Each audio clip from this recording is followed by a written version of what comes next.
it's brutal to do, and it wasn't fun. And I think that's actually how God wanted it. Switching to The Chosen before we close here, you just filmed season 6. Toward the end of season 6, the social media team there at The Chosen released a video showing the cast and crew on the set overcome with emotion. And it actually showed you walking off set, your wife walking toward you, you guys hugged. What was it like filming those scenes, and what made it so hard? I have never had an emotional, I don't want to use the word breakdown, but an emotional collapse, I guess, in some ways that I had filming in Italy, in that video that you saw, where I was spent. I was emptied out. Um, we were filming, Jesus being raised up onto the cross. Jonathan as Jesus was, emotionally and physically spent. They're yelling and screaming, and the actresses and are all weeping, and I'm away from home, and we're rushed, and we're hot, and we're just in foreign environment, and the crew isn't speaking English, and all of these factors were just so um, isolating in so many ways, even though I was surrounded by 200 people. And I think most of this season was like that. It forced us to bond. We called it trauma bonding through most of the season. But when you're filming the crucifixion, when you're filming the scourging of Christ, when you're filming his walk through the streets of Jerusalem, carrying a heavy cross and collapsing and bleeding and all of this, we know that it's just a show. We know that it's not actually real. We know that Jonathan isn't actually Jesus, and he's not actually being tortured at the level that Jesus was. But these are your friends that were watching. When Jonathan showed up for the first time on set with the crown of thorns on his head and blood, streaming down his face and his body brutalized, it's hard to look at. And that's my friend. That's someone I've been working with for years. And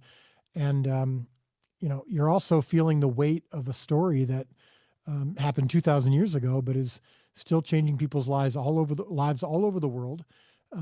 It's brutal. It's brutal to do, and it wasn't fun.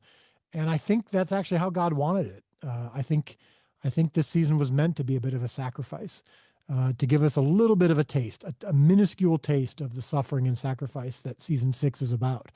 So, yeah, I'm not happy that while I was doing it, but I'm happy that I did it. And now that we're editing it and working on it, I do think it's going to impact people all over the world in a way that this story should. The show launched in 2019. When future generations look back on The Chosen, and let's say 30 years from now, what do you hope that they remember about The Chosen?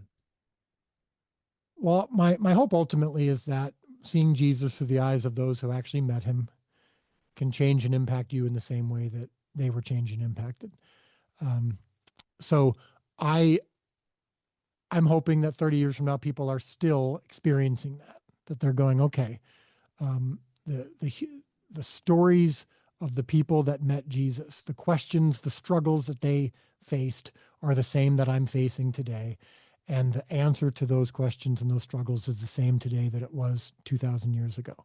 So for me, it's less about what do they think about The Chosen, and more about what did they think about God, and hopefully The Chosen had a hand in that. That's the ultimate goal. One more question for you. I've always been surprised at the popularity of The Chosen on the left and the right, and how people that would not agree on much agree on The Chosen. Mm-hmm. Why do you think that is? Why are people that couldn't sit in a room and talk about anything in the world for 5 minutes like The Chosen? Well, I think there's two things. One, there's a humanity to our portrayals in the show that for some reason hasn't really happened much in biblical media before. You and I have talked about this before, is that a lot of times we see these people as biblical figures, religious figures, icons, stained glass windows, statues, paintings, not as human beings.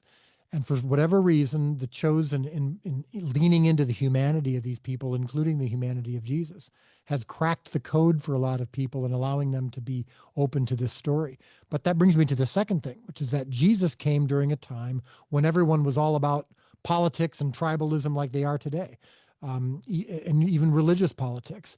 Everything was segmented. And so whatever, for even for the Jewish people, they were like, we're focused on our faith, our culture, our tribe, literally our tribes, and there's not room for anyone else. And the other people didn't have room for them. And so the times that we're facing today are similar to the times that Jesus came to earth. And I think that the answer of, yeah, politics aren't going to save you. Tribalism isn't going to save you. Holding on to your culture at the expense of all other cultures is not ultimately going to save you. And I think the show captures that in some way. And so maybe that has something to do with it. And I'd like to think that also a lot of people just like, a good show, and it's hard to make a good show. And I think that, for better or for worse, I think The Chosen is a good show, and I say that with all humility. It's not as good as some of the shows I love. I'm not saying it's the greatest show ever. I'm just saying, for a lot of people, it's just like, you know what? There's some really good actors in this show. There's there's something about this story that I want to watch from year to year, episode to episode. And I don't feel like I'm being preached to. I don't feel like I'm being forced to fit into some political or religious category in order to appreciate this. And I think that's a relief for some people. And the fact that I have an opportunity to portray the greatest story ever told, I mean, that's the ultimate thing. I'm cheating a little bit. This isn't my story. It's not like I came up with this. I'm drafting off of the greatest story ever told. And so it's a bit of a cheat code when you're trying to make a good show. It's just, well, go with the greatest story ever. That'll give you a good head start.